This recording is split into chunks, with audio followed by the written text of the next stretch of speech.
Karena sejatinya hidup adalah serangkaian pelajaran yang harus kita jalani untuk dipahami. Siapa yang beruntung dalam kehidupan ini adalah mereka yang bisa melewati setiap peristiwa dalam kehidupannya, bisa menangkap setiap pesan yang disampaikan semesta padanya, sehingga pesan-pesan itu bisa mengubah dirinya dari hari ke hari secara dinamis menjadi lebih baik. Kita tidak usah menjadi lebih baik dari orang lain. Yang paling penting hari ini keadaan kita lebih baik dari hari kemarin. Dan kita tidak usah membandingkan diri kita dengan siapapun. Karena diri kita adalah makhluk yang unik, berbeda. Oleh karena itu kita tidak usah menjadi orang lain. Orang yang sukses dan beruntung adalah mereka yang telah berhasil menjadi dirinya sendiri. Para sahabat, kalau kita menyia-nyiakan waktu, maka kita pun akan disia-siakan oleh waktu.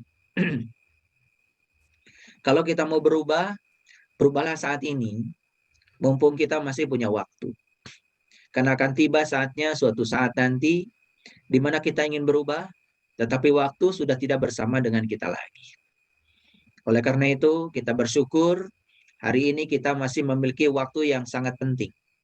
Dan hari ini kita pun bisa bersama dengan orang-orang yang penting. Dan kita bersyukur malam ini kita melakukan tindakan yang penting. Malam ini kita akan berbicara sebuah judul yang sangat sederhana yang melintas di pikiran saya beberapa waktu yang lalu. Baru memulai belajar, akhir kehidupan sudah di depan mata.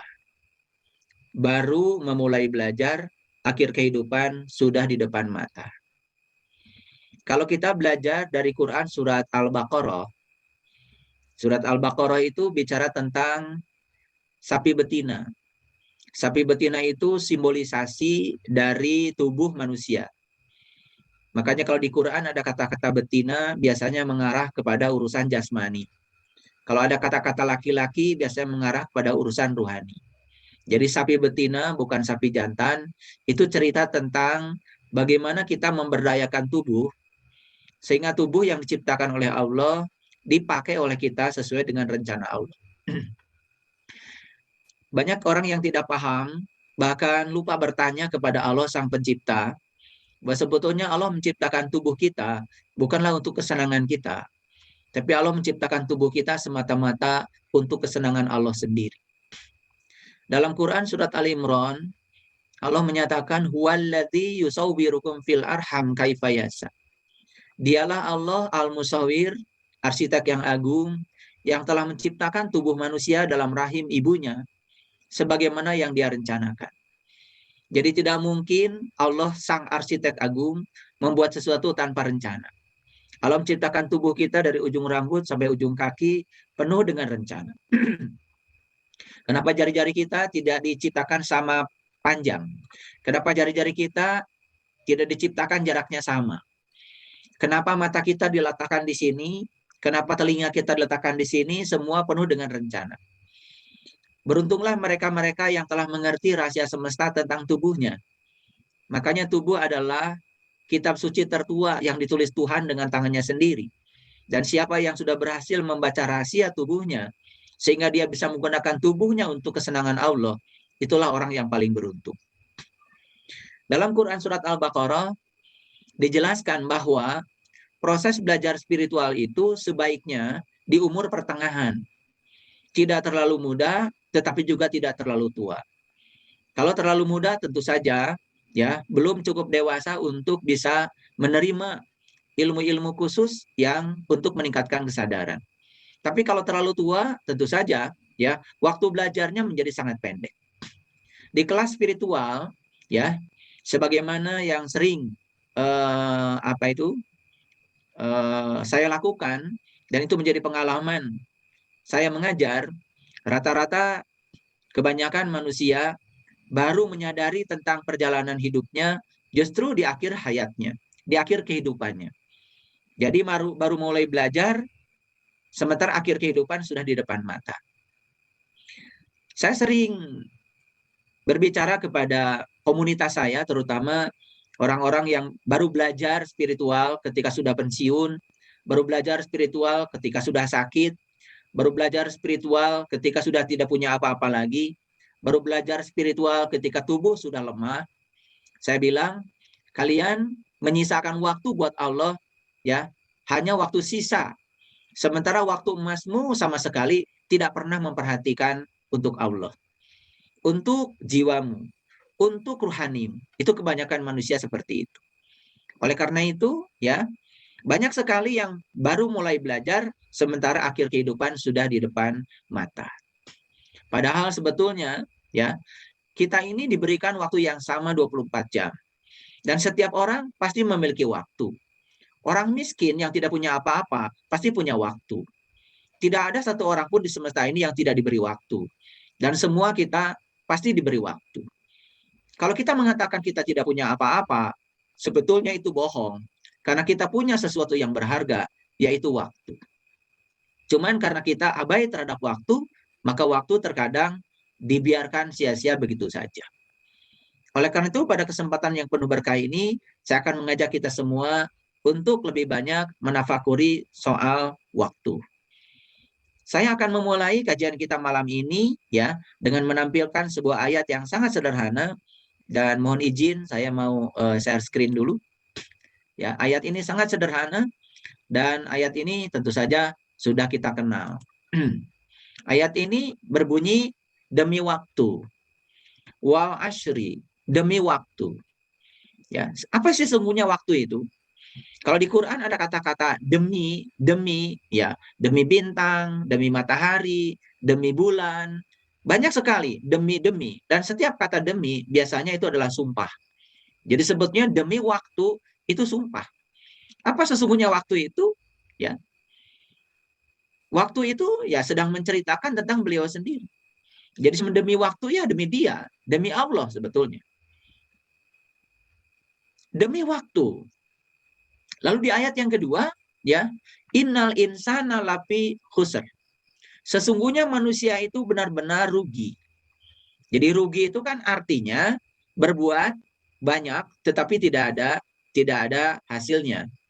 Kata-kata rugi hanya boleh diucapkan oleh orang yang berbuat. Orang yang tidak berbuat tentu saja tidak boleh mengatakan kata rugi. Jadi rugi itu bukan untuk yang tidak berbuat. Kalau yang tidak berbuat tidak usah dibicarakan lagi. Kalau tidak berbuat ya pasti rugi. Kata-kata rugi itu sebetulnya jelas untuk yang berbuat tetapi tidak ada hasilnya. Jadi kalau ada orang ya sudah mencoba berbisnis dan kemudian ya dia collab bisnisnya, maka biasanya dia cerita pada orang lain, wah saya rugi. Rugi itu hanya bisa dikatakan oleh mereka yang berbuat. Yang tidak berbuat apa-apa tidak ada haknya untuk mengatakan rugi. Jadi mari kita renungkan ayat ini. Innal insan, sesungguhnya manusia benar-benar rugi atau ada dalam kerugian. Manusia yang mana yang rugi itu? Tentu saja manusia yang sibuk tetapi ya kesibukannya itu tidak memiliki nilai apa-apa. Yang tidak sibuk, tidak berbuat apa-apa, tidak punya hak untuk mengatakan rugi. Orang yang tidak pernah jualan beras tidak akan cerita kepada orang lain kalau dia rugi jualan beras. Tetapi orang yang pernah jualan beras dan kemudian tidak balik modal, ya boro-boro untung, maka dia akan mengatakan pada orang lain, saya rugi jualan beras. Jadi rugi hanya untuk orang-orang yang berbuat. Jadi sekali lagi mari kita perhatikan kata rugi. Rugi bukanlah untuk mereka yang tidak berbuat. Yang tidak berbuat jelas tidak dapat apa-apa. Tapi rugi itu untuk mereka yang berbuat, tetapi ya perbuatannya tentu saja tidak ada hasilnya. Sambil contoh yang sederhana saja, ya, dalam Quran surat An-Nisa ayat 142 ada kata-kata begini. Innal munafiqina yukhadi'unallah. Sesungguhnya orang munafik itu mereka yang suka menipu Allah. Wa huwa khadihum, dan Allah akan membalas tipuan mereka. Wa iza qamu ila shalah qamu kusala. Dia suka berdiri untuk sholat tapi sholatnya malas. Yura'unan nas. Dia juga suka berdiri untuk sholat tapi sholatnya ria. Dan yang ketiga, wala yazkurunallaha illa qalila. Dia suka berdiri untuk sholat tapi sholatnya ya tidak ingat apa-apa. Bahkan dalam Quran dikatakan qalila. Jadi ingat Allahnya sedikit sekali. Jadi kata rugi di sini jelas bukan untuk orang yang tidak sholat, tetapi untuk orang yang sholat. Ya, orang yang sholat saja, ketika dia sholat itu yang pertama malas, yang kedua ria, Yang ketiga tidak bisa mengingat Allah ya sama sekali, atau ingat Allahnya sedikit sekali, maka Quran mengatakan dia termasuk kategori orang munafik. Dan di ayat selanjutnya, di ayat 145 dikatakan, innal munafiqina fi darkil asfali minanar. Dan tempatnya orang munafik itu tidak ada lagi kecuali neraka. Dan saya sering jelaskan bahwa neraka itu di sini, saat ini, sekarang. Makanya jangan heran, banyak orang yang sholat tapi tetap tersinggungan. Banyak orang yang sholat tetapi tetap gampang marah. Banyak orang yang sholat tetap saja tidak sabaran. Banyak orang yang sholat tapi tetap saja ya sering menjatuhkan orang lain. Banyak orang yang sholat tapi tetap saja mendendam pada orang lain. Banyak orang yang sholat tapi tetap saja membenci pada orang lain. Inilah yang disebut dengan kategori rugi.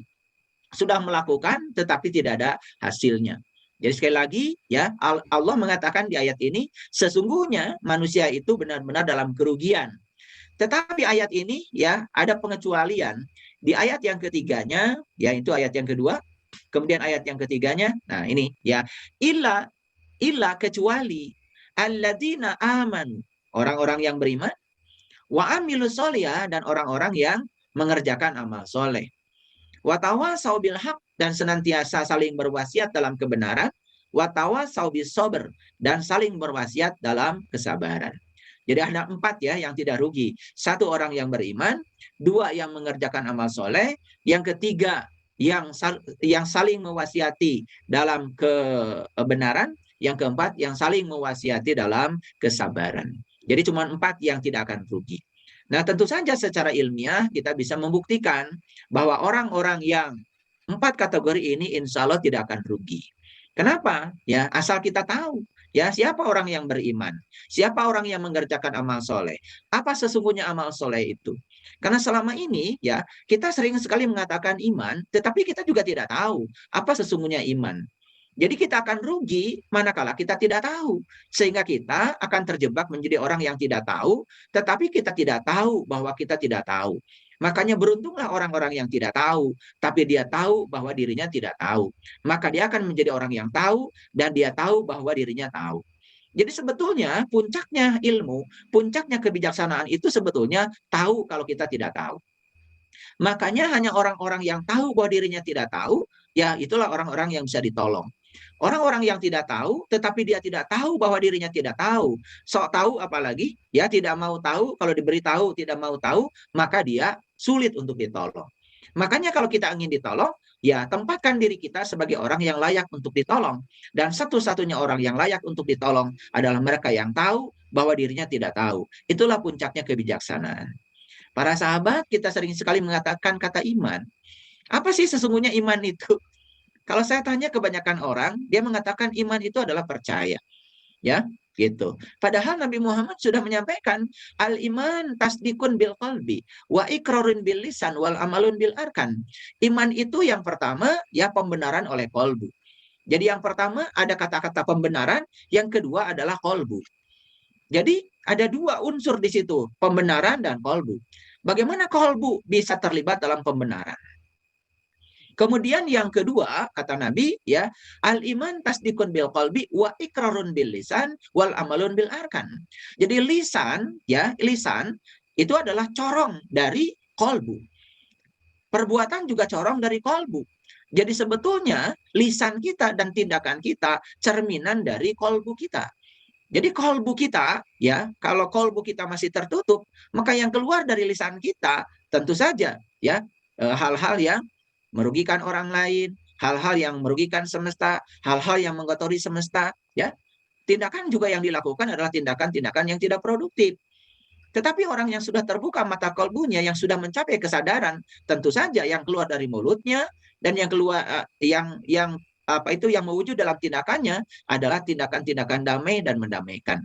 Makanya di dalam Quran itu kan dikatakan ciri orang-orang yang sudah mencapai kesadaran itu tidak ada yang keluar dari mulutnya kecuali ucapan yang damai dan mendamaikan. Illa kilan salaman salama. Tidak ada yang keluar dari mulutnya kecuali ucapan yang damai dan mendamaikan. Tidak ada yang dia lakukan kecuali tindakan yang damai dan mendamaikan. Itulah orang yang sudah selesai dengan dirinya sendiri, sudah tidak ada konflik dengan dirinya sendiri. Itulah orang yang beriman. Jadi orang yang beriman itu adalah orang yang sudah terbuka mata kalbunya sehingga dia bisa membenarkan dengan mata kalbunya apa yang harus dibenarkan. Oleh karena itu maka iman tidak bisa ya dibatasi sebatas percaya.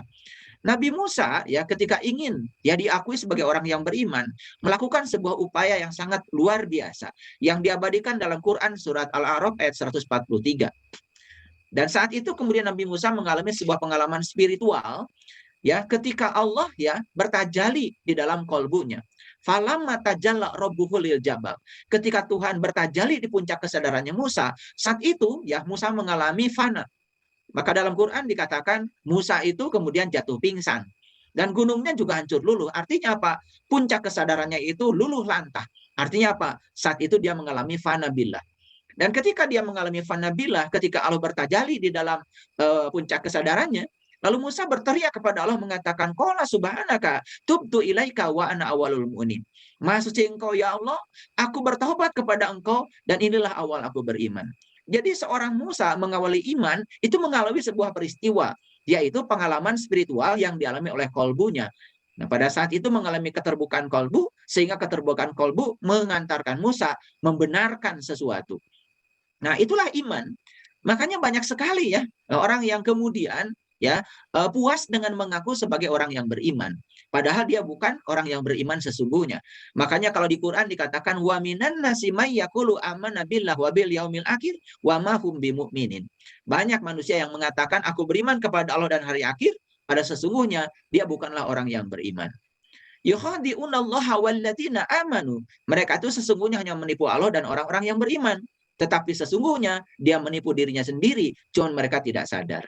Nah, orang yang tidak sadar, orang yang pingsan, orang yang tidak bisa mencapai kesadaran adalah orang yang tidak tahu. Tetapi dia tidak tahu bahwa dirinya tidak tahu. Tetapi seakan-akan dia menilai sebagai orang yang tahu. Kemana-mana dia bicara sepertinya dia tahu. Padahal dia tidak tahu. Karena tahu tidak bisa dengan membaca kitab, tahu tidak bisa dengan membaca buku, tahu itu harus mengalami sendiri. Di mana pengalaman itu terjadi? Tentu saja seperti yang dialami Nabi Ibrahim, seperti yang dialami Nabi Musa, seperti yang dialami Nabi Yunus, seperti yang dialami Nabi Yusuf, dan nabi-nabi yang lain, dan mereka itu mencapai iman tertinggi justru saat mereka mengalami sebuah pengalaman spiritual dalam kolbunya. Disitulah kita pentingnya ya bergaul dengan orang yang tahu. Makanya orang yang tahu, orang yang cerdas dalam bahasa Quran disebut mursyid. Jadi mursyid itu kata irsyad. Irsyad itu cerdas. Makanya orang yang cerdas dan bisa mencerdaskan disebutnya mursyid. Nah, dalam bahasa lain sering disebut dengan guru. Itulah pentingnya kita berguru kepada orang yang tahu. Jangan berguru kepada orang yang tidak tahu. Tetapi dia tidak tahu bahwa dirinya tidak tahu. Tetapi seakan-akan dia menempatkan diri sebagai orang yang tahu. Terkadang ya membungkus dirinya dengan berbagai macam atribut untuk menyembunyikan ketidaktahuan. Para sahabatku yang dirahmati Allah, jadi ya ada pengecualian. Semua manusia itu rugi, kecuali satu orang yang beriman. Nah, saya beri contoh ya, bukti ilmiahnya. Tadi kan dikatakan di dalam Al-Quran, sesungguhnya orang munafik itu adalah orang yang sholat. Tetapi sholatnya satu, ya, malas. Kenapa dia malas? Karena dia tidak merasakan apa-apa. Antara sholat dan tidak sholat, dia tidak merasakan apa-apa. Karena apa? Karena dia sholat dalam keadaan gelap batinnya. Dia sholat dalam keadaan tertutup mata kolbunya. Kemudian di ayat selanjutnya dikatakan dia sholat, tetapi ingat Allahnya sedikit. Kenapa ingat Allahnya sedikit? Bukankah syarat sahnya ingat itu harus tahu yang diingat? Dan kenapa dia tidak tahu, tidak ingat kepada Allah? Karena dia belum tahu kepada Allah. Kenapa dia belum tahu kepada Allah? Karena dia belum terbuka mata kalbunya, belum tasdikun bil qalbi. Makanya ketika kita tidak punya modal iman, apapun yang dilakukan menjadi rugi. Itulah pentingnya iman menjadi landasan awal. Kemudian yang kedua, wa amilus solihah. Apa sih sesungguhnya amal soleh itu? Nah, kalau kita berbicara amal soleh, itu sangat spesifik dalam Al-Quran. Mari kita tunjukkan ya, dalam Al-Quran tentang amal soleh. Saya akan tutup dulu screen yang ini, supaya kita ngajinya pakai Quran ya, pakai Quran. Baik, supaya semuanya jelas ya, tidak ada persepsi dari saya. Baik, saya akan buka beberapa ayat. Jadi yang pertama tadi saya tunjukkan dulu ya, Quran surat An-Nisa tadi yang sudah saya bacakan ya, tentang orang yang rugi ya, yaitu dia itu sholat, tetapi tidak ada hasilnya ya dari sholatnya. Ini Quran surat apa itu? Surat An-Nisa ayat 142. Karena tadi saya belum menunjukkannya, mohon maaf ya. Oke, saya tunjukkan sekarang ayatnya. Baik, kita fokus ke sini ya. Silakan lihat di screen masing-masing ya. Innal munafikin, sesungguhnya orang munafik, yukhadi'unallah, ya, menipu Allah. Wa huwa khadi'uhum, dan Allah akan membalas tipuan mereka. Wa iza, dan ketika qamu berdiri ila sholah, untuk sholat, ya qamu kusala. Kusala keselan, malas ya. Jadi sebetulnya dia itu tidak mau sholat. Kalaupun dia sholat semata-mata karena ingin surga atau takut neraka. Itulah orang-orang yang sholat yang bermuatan. Maka disebut dalam ayat ini yura'unan nas. Ria itu artinya bermuatan. Makanya ada dua jenis ria. Yang pertama ria nifak, yang kedua ria adat. Ria nifak melakukan sesuatu karena bermuatan. Ria adat melakukan sesuatu karena terjebak oleh kebiasaan. Wala yazkurunallaha illa qalila, dan dia tidak bisa mengingat Allah kecuali sedikit. Kenapa dia tidak bisa mengingat Allah? Ya karena dia tidak tahu kepada Allah. Kenapa dia tidak tahu kepada Allah? Karena dia masih tertutup penglihatan kolbunya kepada Allah. Nah, itulah pentingnya iman. Ini menegaskan kenapa di dalam Quran surat Al-Asr tadi itu bahwa orang yang beriman itu tidak akan rugi. Sebaliknya orang yang tidak beriman akan rugi. Karena apapun yang dilakukan tidak ada hasilnya. Itu yang pertama. Kemudian yang kedua, wa amilus solihah. Kita cari di Quran kata amal soleh. Ya, saya akan tunjukkan salah satu ayat saja dalam Quran surat Al-Kahfi. Surat Al-Kahfi ya, ayat yang terakhir, yaitu ayat yang ke-110. Baik, saya tunjukkan fakta-faktanya, saya tunjukkan bukti-buktinya supaya ngaji kita ya berbasis dalil. Nah, selain itu juga kita harus menggunakan akal pikiran yang sehat ya, supaya menangkap sesuatu bisa dengan jernih. Nah, kita lihat ayat ini. Faman kana yarju liqa'a rabbih falyamal amalan solihan. Disinilah kata-kata amal soleh. Faman kana yarju liqa'a rabbih falyamal amalan solihan. Terjemahnya sederhana. Barang siapa yang berharap yarju, yarju itu berharap, liko itu jumpa, robbihi kepada Tuhannya, falyamal amalan solihan. Jadi barang siapa yang berharap jumpa dengan Tuhannya, maka lakukanlah amal soleh. Jadi amal soleh itu adalah tindakan yang dapat mengantarkan kita untuk bisa berjumpa dengan Tuhan. Jelas sekali ya ayat ini ya, tidak bisa apa itu? Tidak bisa ditakwil yang lain. Makanya amal soleh itu sebetulnya adalah laku atau tindakan yang dapat mengantarkan seseorang untuk bisa mengetahui jati dirinya. Makanya orang yang sudah tahu jati dirinya, yang sudah selesai dengan dirinya sendiri, tidak akan terjebak dalam kerugian. Itu adalah bukti yang kedua. Kemudian ya kita kembali lagi kepada ayat yang kepada apa itu screen saya yang tadi ya, bukti yang ketiga. Jadi di sini dikatakan di dalam ayat ini kan, jadi yang tidak akan rugi itu yang pertama adalah orang yang beriman. Yang kedua adalah yang mengerjakan amal soleh. Orang yang mengerjakan amal soleh adalah yang melakukan tindakan, dan tindakan itu mengantarkan dia pada perjumpaan dengan Allah. Sebagaimana yang dinyatakan dalam Quran surat Al-Kahfi ayat 110. Kemudian yang ketiga, watawasau bil haq. Yang senantiasa saling berwasiat dalam kebenaran. Dan yang keempat, saling berwasiat dalam kesabaran. Hanya 4 kelompok manusia yang tidak akan pernah rugi. Jadi oleh karena itu, ya, kalau kita mau belajar, maka jangan belajar di sisa usia. Bagus kalau anak-anak kita diarahkan untuk belajar itu, terutama belajar meniti ke dalam diri di usia-usia produktif, ya, di usia produktif. Usia belasan ya, seharusnya. Banyak sekali orang baru sadar ya, belajar ya tentang spiritual justru di akhir perjalanan kehidupannya. Biasanya setelah bangkrut, jatuh sakit, ya baru ya dipaksa oleh semesta untuk sadar, baru dia sadar karena dipaksa oleh semesta. Sayang sekali yang semacam itu ya, ketika dia mau mulai belajar, maka ya akhir kehidupan sudah di depan mata. Itu yang saya maksud dengan judul yang kita bicarakan saat ini. Oleh karena itu, maka saya ingin berbicara sedikit ya tentang waktu. Karena yang paling berharga itu cuma 2 dalam hidup. Yang pertama kesehatan, dan yang kedua adalah waktu. Jadi oleh karena itu maka jangan menyia-nyiakan waktu, dan jagalah kesehatan dengan baik. Jadi ya waktu dan kesehatan ini adalah sesuatu yang paling berharga. Sampai Nabi itu berpesan, jagalah 5 sebelum datang yang 5. Salah satunya adalah jagalah sehatmu sebelum datang sakitmu, dan jagalah waktu luangmu sebelum datang waktu sempitmu. Itu yang dipesankan oleh Nabi ya. Dari yang 5 itu, 2 salah satunya adalah, 2 diantaranya adalah kesehatan dan waktu. Karena waktu itu telah mengajarkan banyak hal tentang sebuah perjalanan hidup. Waktu juga mengajarkan kebijaksanaan. Waktu mengajarkan pengalaman. Waktu juga mengajarkan sebuah kisah kehidupan dan mengajarkan pentingnya tentang bagaimana kita bisa merancang masa depan dengan berfokus pada saat ini. Waktu tidak akan bisa terulang kembali. Maka dari itu jangan pernah menyia-nyiakan waktu yang ada saat ini. Suatu hari ya kita akan berharap ya untuk bisa memutar kembali waktu yang telah berlalu. Nah, daripada kita memikirkan itu, lebih baik ya sudah, ya jangan buang waktu sekarang. Banyak orang pada titik tertentu ingin memutar waktu ke belakang, ya. Daripada kita memikirkan tentang bagaimana cara memutar waktu, lebih bagus kita memikirkan bagaimana waktu saat ini digunakan dengan sebaik-baiknya. Karena yang menentukan masa depan kita adalah apa yang kita lakukan saat ini. Oleh karena itu saya sering mengajarkan, marilah kita berfokus di sini, saat ini, sekarang. Itulah the power of now. Karena kekuatan tentang saat ini sangat luar biasa. Waktu adalah sesuatu yang paling kita inginkan, namun sesuatu yang kita gunakan paling buruk. Semua orang menginginkan waktu, tetapi ketika dia memiliki waktu, terkadang dia menggunakan waktu itu dengan buruk. Para sahabat ya, saat ini ya sama seperti saat-saat yang lain merupakan waktu yang berharga.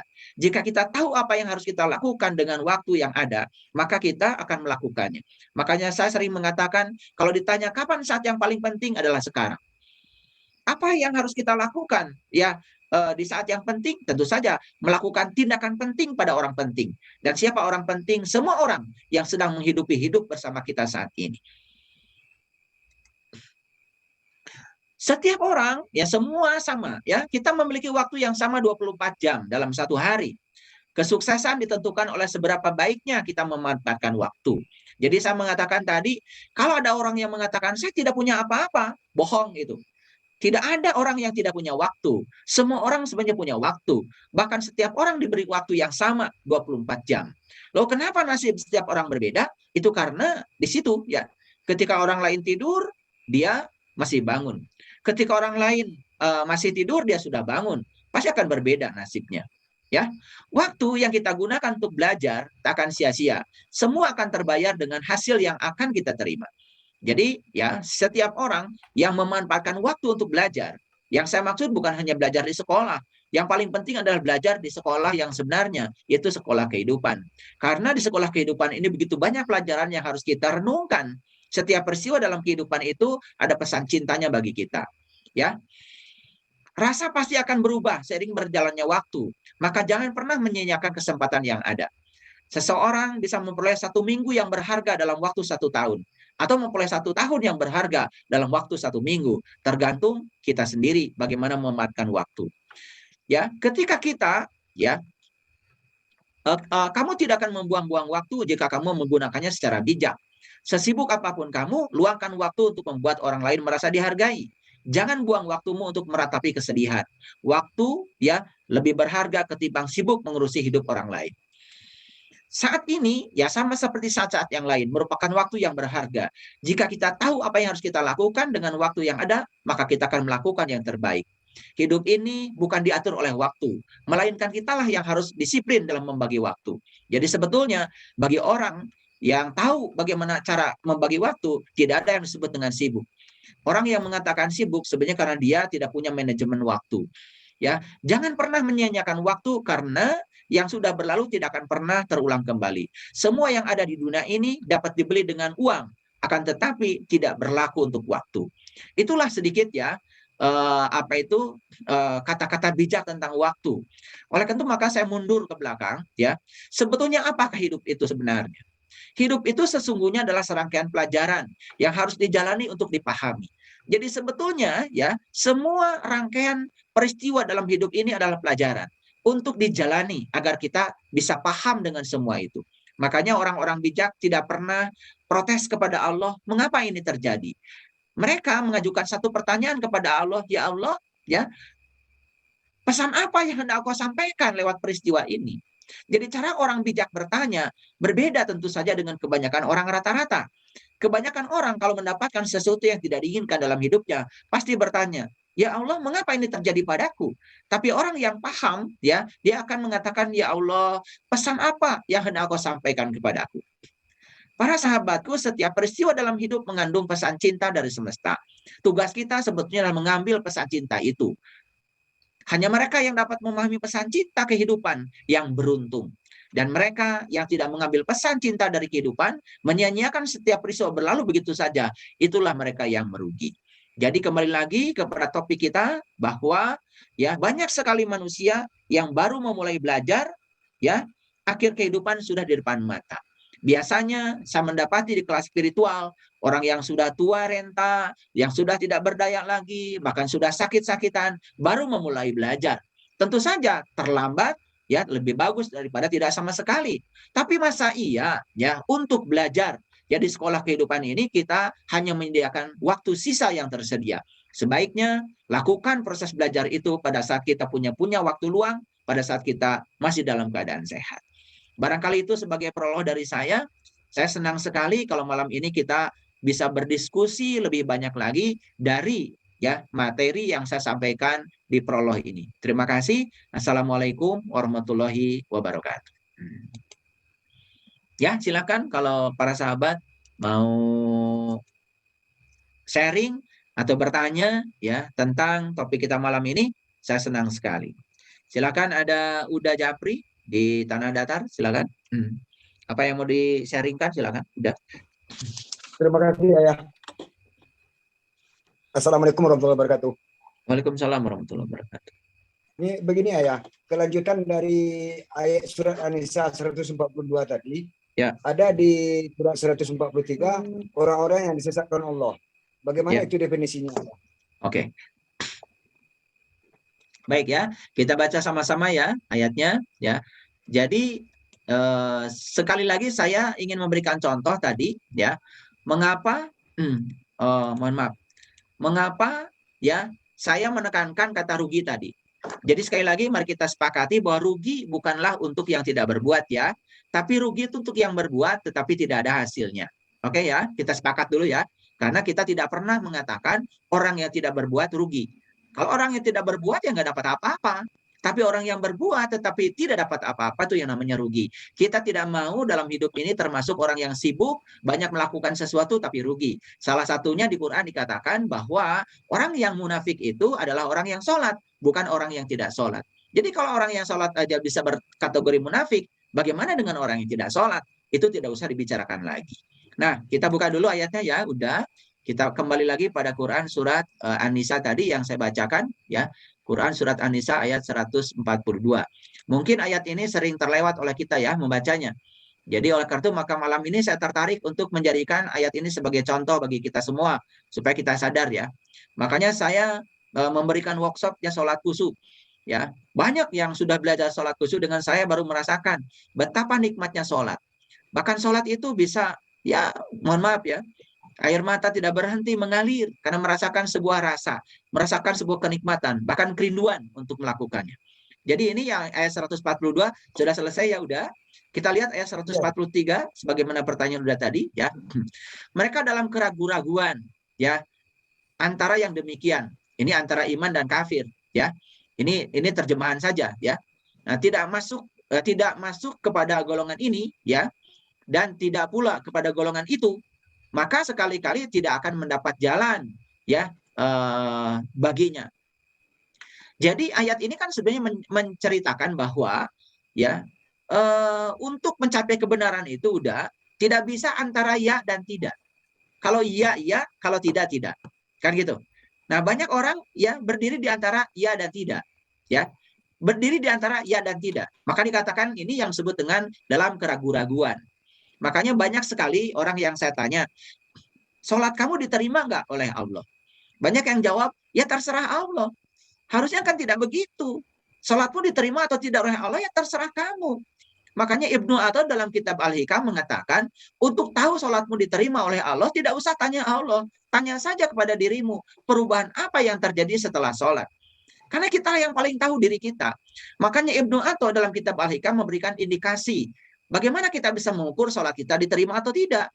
Ibnu Athar mengatakan, tanya saja perubahan apa yang terjadi pada dirimu. Kalau tidak ada perubahan apa-apa, ya, yang pemarah tetap pemarah, ya, yang gampang tersinggung tetap tersinggung, ya, Yang baperan tetap baperan, yang pembenci tetap pembenci, yang sulit memaafkan tetap sulit memaafkan. Itu kan artinya sholat sebagai instrumen yang harus mencegah manusia dari perbuatan keji dan munkar itu tidak berhasil.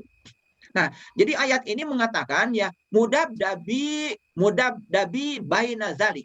Ini yang dikatakan mudab dabi itu adalah mereka ini adalah berdiri di antara ya dan tidak. Jadi ya tidak juga tidak. Jadi mereka ini ya dan tidak. Itu yang disebut dengan orang abu-abu. Ya, orang abu-abu. Makanya kebenaran itu tidak boleh abu-abu. Tidak boleh berdiri di antara ya dan tidak. Makanya kan sekarang ini kita sudah memasuki abad digital. Kita memasuki yang disebut dengan biner. Biner itu cuma satu udah. Kalau nggak nol ya satu. Ini HP saya tidak bisa setengah hidup. Hidup atau mati. Kalau hidup, ya kalau mati, mati. Tidak bisa antara setengah hidup atau setengah mati. Makanya dalam bahasa elektronik disebut dengan biner.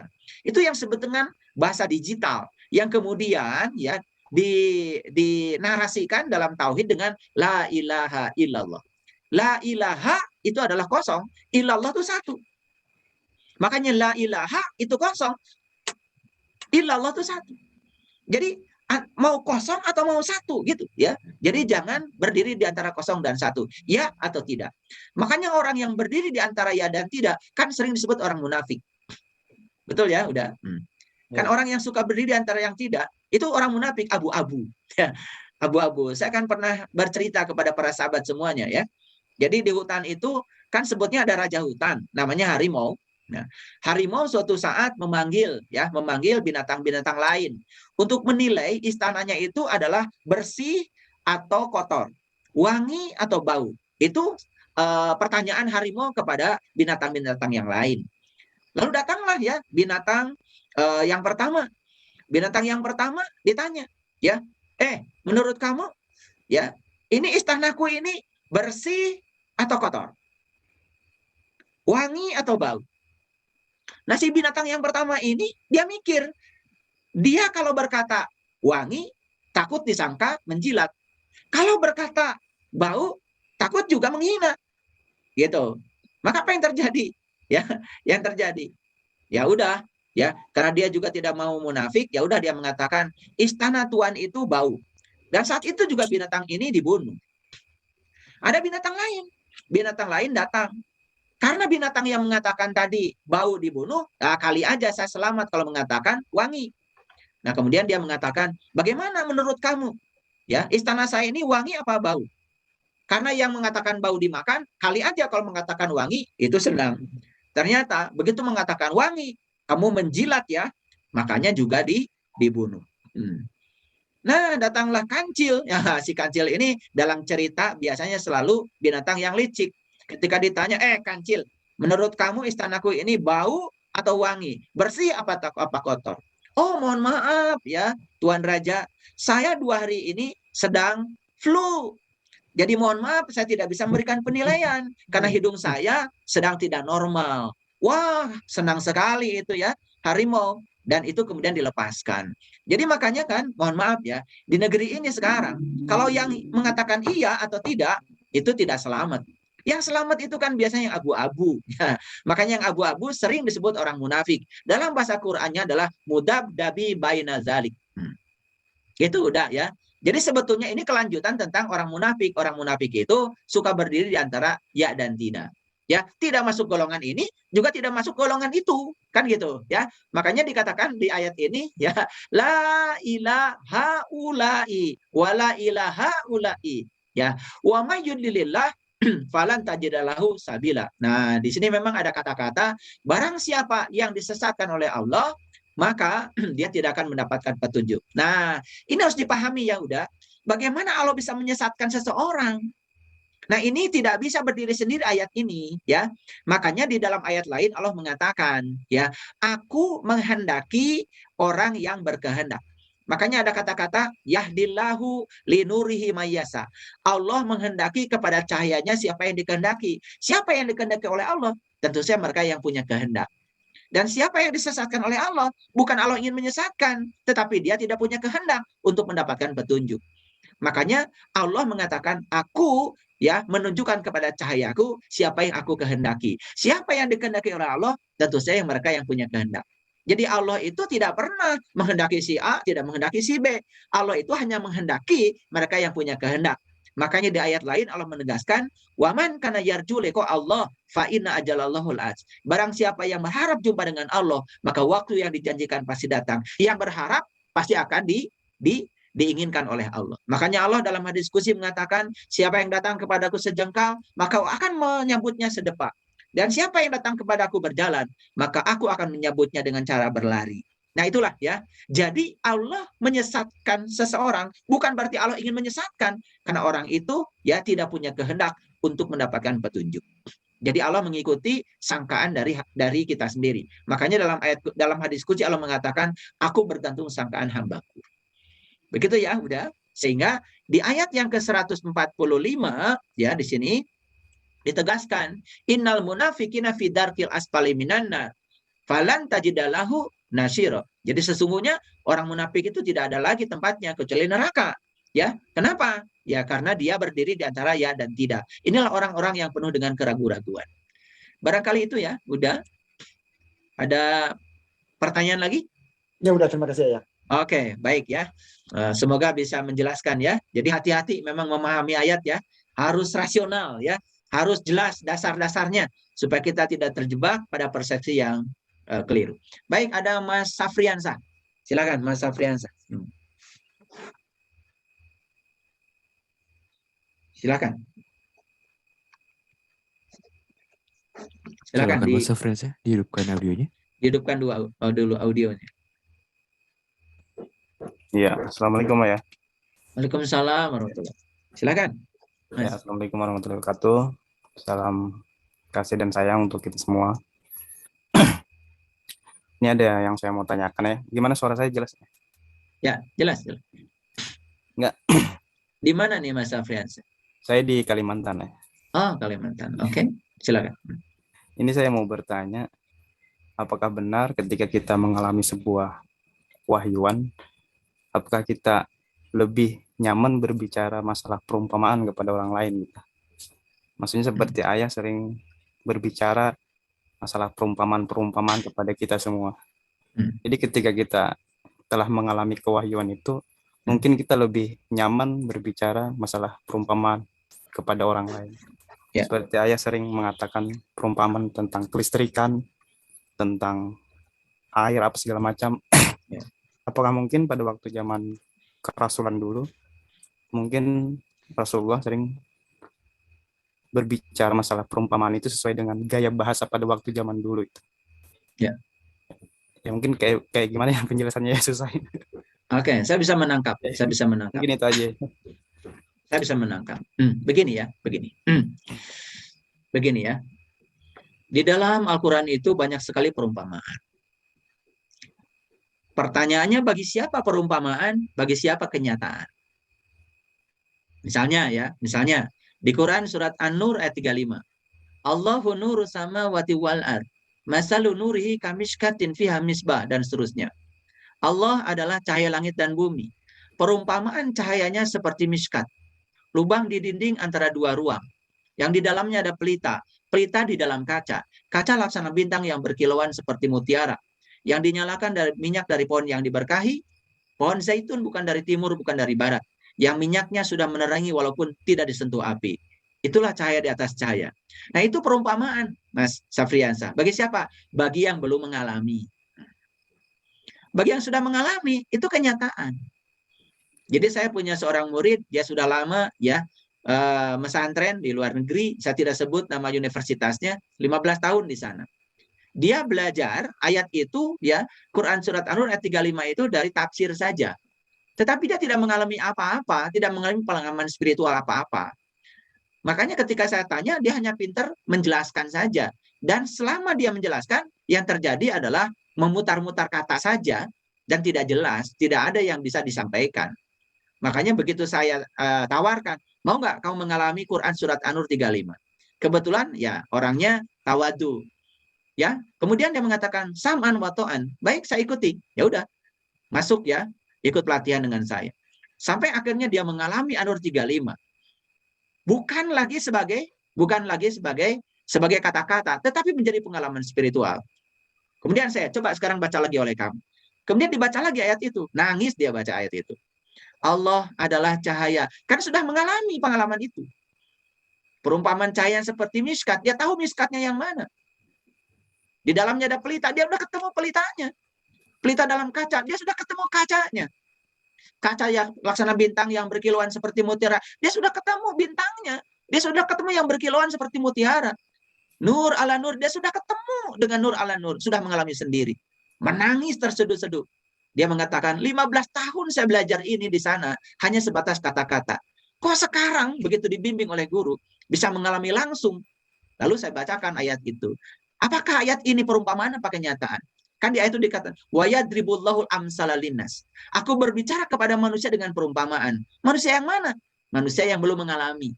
Untuk yang sudah mengalami, tentu saja bukan perumpamaan, itu adalah kenyataan. Nah, pertanyaannya, kapan kita bicara perumpamaan kepada orang, kapan kita berbicara kenyataan? Kepada orang yang belum tahu, berbicaralah perumpamaan.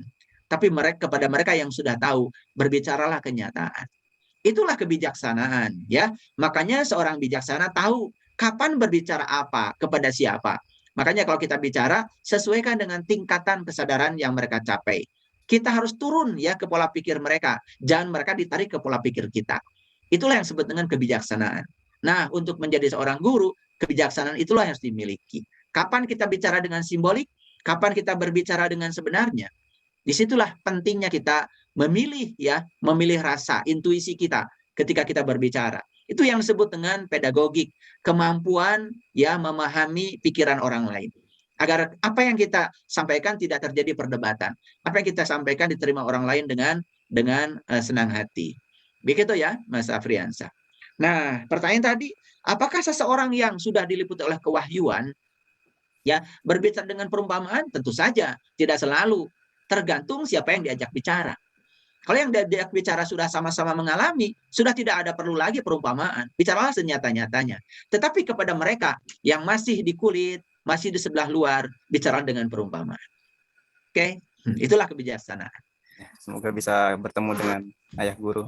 Oke, insya Allah ya. Ya, bertemulah supaya nanti tidak bicara dengan perumpamaan lagi. Kita bicara nyata, senyata-nyatanya. Baik, saya bacakan ayatnya. Dalam Quran Allah mengatakan, "Fakashafna anka gidoaka pabasarau kal yaumal hadid." Pada waktunya nanti, kata Allah, aku akan singkap tirai yang menutupi pandangan batinmu sehingga penglihatanmu menjadi tajam. Saat penglihatan batinmu sudah tersingkap, tidak ada lagi kasaf, sudah tidak ada lagi tirai, menjadi kasaf, ya, itu yang disebut dengan mukasyafah. Maka Mas Afriansa tidak lagi berbicara perumpamaan, nyata senyata-nyatanya. Fakashafna anka gidoaka pabasarau kal yaumal hadid. Pada waktunya aku akan berbicara kepadamu tidak dengan perumpamaan, tapi akan berbicara kepadamu dengan nyata senyata-nyatanya. Kapan itu? Ketika tirai yang menutupi pandanganmu sudah disingkap dengan terbuka. Itu yang disebut dengan mukasyafah. Makanya ada empat tahapan yang harus dicapai, ya. Pertama harus musyahadah. Musyahadah berarti meluruskan penyaksian kita. Penyaksian itu tidak bisa dengan mulut, harus dengan penglihatan. Kita menyaksikan sekarang dengan mata. Karena yang saksikan yang lahir menggunakan mata lahir. Ada lagi penyaksian yang kedua, penyaksian batin menggunakan mata qalbu. Maka harus disingkap dulu tirainya. Nah, setelah tingkatan musyahadat dicapai, berikutnya baru yang namanya mukasyafat. Tersingkapnya tirai. Setelah memasuki mukasyafat, baru ya kita akan menghadapi yang disebut dengan mahabbat. Nah, sebelum kita memasuki musyahadat, ada lagi tingkatan yang lebih awal, yaitu ma'rifat. Maka disebut 4M. Ma'rifat, musyahadat, mukasyafat, baru mahabbat. Nah, tingkatan tertinggi dari ma'rifat adalah mahabbah. Kalau sudah mahabbah, ya rindu selalu. Ya, selalu rindu. Ya, kepada siapa? Ya, kepada kekasih. Kalau rindu kepada kita, kita rindu kepada Allah. Makanya saling merindukan. Itulah yang disebut dengan sepasang kekasih. Ya, insya Allah nanti saya doakan Mas Afriansa ketemu saya. Ya, karena tidak mungkin saya menyampaikan ilmu khusus di ruang Zoom seperti ini. Kita harus berbicara secara langsung. Ya, baik. Terima kasih. Silakan ada Mas Fadlan. Silakan Mas Fadlan.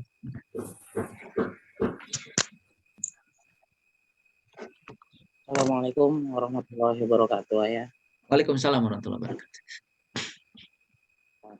Salam kebahagiaan, salam satu rasa, satu cinta buat sahabat-sahabat semuanya yang hadir di kesempatan Zoom ini. Ayah Guru, saya ingin sharing sedikit Ayah Guru mengenai tentang pengalaman rasa saya. Semalam saya sudah sharing ke Ayah Sugeng, cuman Ayah Sugeng hanya menjawab, lanjutkan saja, saya tidak bisa mengomentari hal itu Mas Wana. Jadi gini ya, saya mulai bangun tidur gitu, sudah seperti apa mau dikerjakan gitu, semuanya kayak ada pesan gitu ya. Jadi nanti mau gerak jualan gitu kan, sudah ada pesan berat hati ketika tidak memberikan sesuatu pada orang yang memang sedang pemulung atau sesuatu gitu yang sedang datang di depan lagi, apalagi ada anak-anak gitu ya. Kemudian yang buat pada rindu sekali kalau melihat air gunung gitu ya, itu semacam ada kalimat-kalimat mesra yang timbul gitu ya. Di terus-terusan itu timbul. Bahkan ketika maaf kali buang air besar, ketika buang air kecil tuh itu menangis gitu ya. Itu seperti Allah itu begitu nyata dan luar biasanya gitu ya. Jadi saya memandang tubuh Allah ini macam inilah afalnya Allah gitu. Jadi Allah melihat semuanya seperti memberikan pelajaran dari papan-papan tulis Allah, baik manusia, benda maupun hewan. Sebenarnya ini ada apa gitu ya. Yang pertama, yang kedua, sekarang ya bingung juga gitu ya. Yang sering hadir ke saya tamu-tamu kok yang di luar dari agama Islam gitu ya, terutama agama Nasrani datang ke saya cerita ke saya. Tapi jujur ya hari ini malah semakin kosong gitu, semakin kosong dan merembet ke istri saya malah suka udahlah Pak, bagus kosong gini aja enak, kita nggak terikat dengan apapun. Ya kapan Allah kasih ya kasih, dan siapapun yang datang kita layani. Sebenarnya ada apa dengan diri ini ya. Terima kasih sebelumnya. Itu saja yang saya tanyakan. Assalamualaikum. Waalaikumsalam warahmatullahi wabarakatuh. Baik Mas Fadlan. Salam cinta, salam satu rasa. Kita ini udara ya. Kita ini satu udara di ruang kosong yang sama. Ya. Di dalam Al-Quran dikatakan walillahil masyriqi wal maghrib fa aynama tuwalu fasamma wajhullah. Allah meliputi timur dan barat. Kemanapun kau memalingkan wajah, kamu akan mendapati wajahnya. Ketika seseorang sudah sadar dengan kalimat La ilaha illallah. La ilaha illallah artinya bukan tiada Tuhan selain Allah. La ilaha illallah artinya yang mana yang bukan Allah. Yang mana yang bukan Allah. Bahkan tidak ada sebenarnya Fadlan. Fadlan yang sejati itu kan sebenarnya ruh yang ditiupkan Allah ke dalam dirinya Fadlan. Kan Allah bilang, ketika aku sudah selesai menciptakan tubuhmu, aku tiupkan ruhku. Tidak ada ruhmu, yang adalah ruhku. Makanya diri sejati kita, ya sebenarnya dia juga. Oleh karena itu pertanyaannya adalah, yang mana yang bukan Allah? Makanya Allah menyatakan, ya, akulah yang nyata, aku juga yang tidak nyata. Yang nyata dia, yang tidak nyata dia.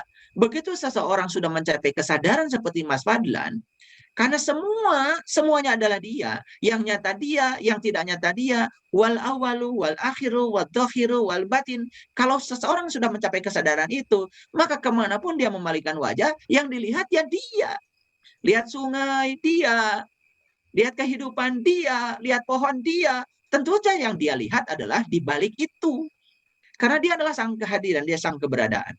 Bahkan kalau kita menatap gunung, bagi orang yang biasa, menatap gunung biasa. Tapi bagi orang yang berkesadaran, menatap gunung, ya itu ada energi yang luar biasa lembutnya meliputi gunung. Bahkan pernah suatu saat saya mengajak murid-murid saya pergi ke kebun. Masing-masing saya suruh menatap satu daun. Bukan melihat tanaman banyak. Disuruh melihat satu daun. Satu daun. Amati daun sampai ke urat-uratnya. Saya pandu dengan meditasi. Semua yang tersyukur menangis. Karena selama ini melihat daun banyak pun biasa. Tapi ketika saya fokuskan, lihat satu daun dan fokus. Bagaimana? Dan dia melihat seakan-akan di situ ada gairah, ada energi yang mengalir. Dan banyak yang mengatakan pada saya, kenapa saya bisa bergetar melihat daun dengan cara seperti itu, dengan kesadaran seperti itu. Padahal selama ini saya melihat daun biasa saja. Karena saat itu dipandu oleh saya dalam kesadaran. Makanya siapapun yang melihat dalam kesadaran, pasti akan mengalami pengalaman seperti yang dialami oleh Mas Fadlan. Itulah kalimat di Quran, walillahil masyriqi wal maghrib fa inna ma tuwallu fasamma wajhullah. Ya toh? Kemudian pertanyaan yang kedua, kenapa selama ini kita dihadiri, Mas Fadlan dihadiri tamu-tamu yang berbeda keyakinan? Kenapa? Ya, Allah sedang mengajarkan apa? Tangkap pesannya. Karena bagi Allah nih, manusia cuma dua kok, yang tahu dengan yang tidak tahu. Itu aja. Tidak ada pembagian karena keyakinan, tidak ada pembagian karena itu ini, nggak ada. Manusia cuma dua aja, apapun keyakinannya, cuma dua aja, yang tahu dengan yang tidak tahu. Itu aja kok manusia. Yang tidak tahu ada dua. Yang pertama dia tidak tahu, tetapi dia tidak tahu bahwa dia tidak tahu. Yang kedua dia itu tidak tahu, tapi tahu kalau dia tidak tahu. Itu yang tidak tahu. Kemudian yang kedua yang tahu. Makanya beda sekali ya, yang tahu dengan yang tidak tahu. Mari kita belajar kepada siapapun, ya jangan memandang orang dari keyakinannya. Lihat orang dua saja, tahu atau tidak tahu. Sekalipun dia berkeyakinan sama dengan kita, kalau tidak tahu, ya tentu saja harus diajarkan. Ya kan? Sekalipun dia itu berbeda keyakinan dengan kita, kalau tahu ya dengarkan. Kan diajarkan oleh sahabat-sahabat Rasul, jangan pernah melihat siapa yang berkata. Perhatikan saja apa yang dikatakannya. Ya tahu. Ya, makanya manusia cuma ada dua, yang tahu dan yang tidak tahu. Itu aja ya. Jadi itu pesan cintanya dari semesta buat Mas Fadlan, supaya Mas Fadlan lebih luas lagi pengetahuannya. Ya, itu. Baik ya, terima kasih atas pertanyaan, dan selanjutnya ada Bunda Elin, silakan. Silakan. Silakan Bunda.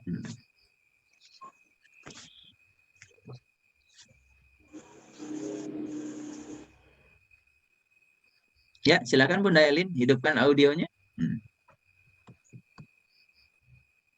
Oke, silakan. Mohon maaf ya, barusan saya tidak kontrol audio. Saya menyimak dari Quran surat Al-Baqarah terkait perintah untuk menyembelih sapi betina itu, Ayah. Ya. Ya. Di situ kan di ayat selanjutnya sapi betina yang udah mati itu diperintahkan untuk memukul kepada yang sudah mati karena ada kejadian peristiwa yang terbunuh salah seorang dari Bani Israel itu, kemudian siapa pembunuhnya mereka saling tuding gitu ya. Gitu. Okay. Di ayat 72 dari Al-Baqarah itu. Yeah. Nah, apakah di sini ada pesan waktu? Tidak gitu. Karena sehubungan dengan di kalangan Bani Israel itu terus saling tuduh menuduh kan, itu tidak jelas siapa pembunuhnya gitu. Seperti andai kata kejadiannya saat ini, sebenarnya apa yang terjadi gitu dengan pembunuhan itu? Sidang, kemudian saling tuding, kan itu membutuhkan waktu lama. Tapi kebijakan Allah dengan hanya menyuruh sembelihlah itu sapi betina, walaupun awalnya hanya dianggap sebagai ejekan gitu oleh Bani Israel sebagai hujuan, tapi akhirnya ternyata Allah menunjukkan kekuasaannya gitu dengan memukulkan bagian daripada sapi betina itu, kalau nggak salah dalam riwayat itu adalah ekornya, yang meninggal itu jadi hidup kembali gitu ya. Kemudian menyatakan itu sebagai pembunuhnya. Nah di sini apakah ada pesan waktu? Tidak gitu. Karena tadi rugilah orang yang menyia-nyiakan waktu. Di sini Allah mempercepat proses itu. Gitu maksudnya. Terima kasih. Ya. Oke. Baik Bunda, cerdas sekali pertanyaannya. Jadi sebetulnya perintah menyembelih ya sapi betina itu memang kepada Bani Israel. Harus dipahami dulu, Bani Israel itu siapa? Bani itu artinya kelompok, kaum, bisa juga sendiri, bisa bersama-sama. Isra artinya berjalan, El itu Tuhan. Jadi sebenarnya Bani Israel itu adalah orang yang sedang berjalan menuju Tuhan. Makanya kalau orang berjalan menuju Tuhan, yang menjadi tujuan dia kan Tuhan. Nah, untuk mencapai Tuhan itu maka sapi betinanya harus disembelih. Nah, sapi betina itu jasmani, diri pribadi kita, ya. Apa yang disembelih? Ya disembelih itu tentu saja bukan disembelih pakai golok, ya. Seperti Nabi Ismail disembelih oleh Nabi Ibrahim. Selama ini kan banyak orang yang paham benar-benar disembelih pakai golok. Bukan. Itu adalah sebuah prosesi.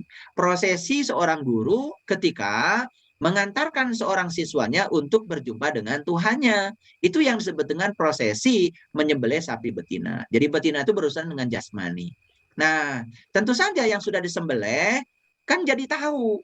Yang sudah disembelih menjadi sampai kepada Allah. Yang sudah sampai kepada Allah, maka dia harus ya mengingatkan yang lain. Makanya yang sudah dibunuh itu, yang sudah disembelih maksudnya, harus mengingatkan yang lain. Ya, yang belum disembelih supaya sama-sama mencapai Allah. Makanya di situ ada ekor. Ekor itu kan lambang dari sesuatu yang diikuti. Makanya dalam Quran surat At-Tur dikatakan, kalau hari ini kamu jadi orang beriman, maka ya anak cucumu juga akan mengikuti kamu dalam keadaan iman. Jadi kalau hari ini kita bisa mencapai Allah, itu sudah doa yang luar biasa agar anak keturunan kita juga mencapai Allah. Itu maksudnya. Jadi jangan dipahami letterlock ya. Jadi sebetulnya Bani Israel ini orang yang berjalan menuju Tuhan. Nah, orang yang berjalan menuju Tuhan saja dalam perjalanannya kan bisa saja ya mengalami sengketa. Apalagi orang yang tidak berjalan menuju Tuhan. Makanya di dalam Quran dikatakan, ya, aku wariskan kitab ini kepada abdi-abdi yang terpilih. Tetapi sayang sekali, dari abdi-abdi yang terpilih akan menjadi 3. 1, orang yang mendolim dirinya sendiri. Yang kedua, orang yang setengah-setengah. Dan 3, orang yang sungguh-sungguh melakukan kebaikan. Summa aurasnal kitabal ladzina astofaina faminhum dzalimun li nafsi faminhum muqtasid faminhum sabiqun bil khairat biiznillah. Jadi Bani Israel pun terbagi menjadi 3. Ada yang mendolimi diri sendiri, ada yang setengah-setengah, ada yang sungguh-sungguh dalam melakukan kebaikan. Ya, itu. Jadi itu sebetulnya adalah ya prosesi sebetulnya. Itu kaitan dengan prosesi seorang guru membimbing siswanya ketika seorang siswanya ingin mencapai Tuhan. Itu yang diceritakan dalam Quran surat Al-Baqarah di ayat 67 sampai ayat yang ke-72 dan seterusnya.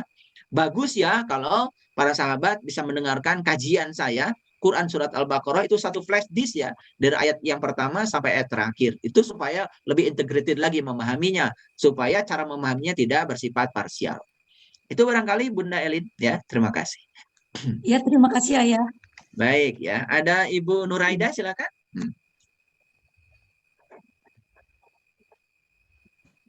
Silakan.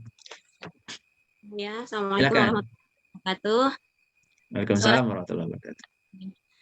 Saya dari Rangkas Bitung, Lebak, Banten, Ayah. Baik. Tadi melihat judul baru memulai belajar, akhir kehidupan sudah di depan mata gitu. Berapa bulan kemarin tuh saya bertemu gitu, menemukan kajian Ayah Guru di YouTube ya. Dan alhamdulillah kemarin pas buka YouTube ada gitu pemberitahuan ID ini kan, ID Zoom ini. Nah, sebetulnya saya tuh dulunya Ayah orang ritual banget gitu ya. Tapi kok semakin ke sini saya merasakan hampa gitu. Hampa ketika saya gitu.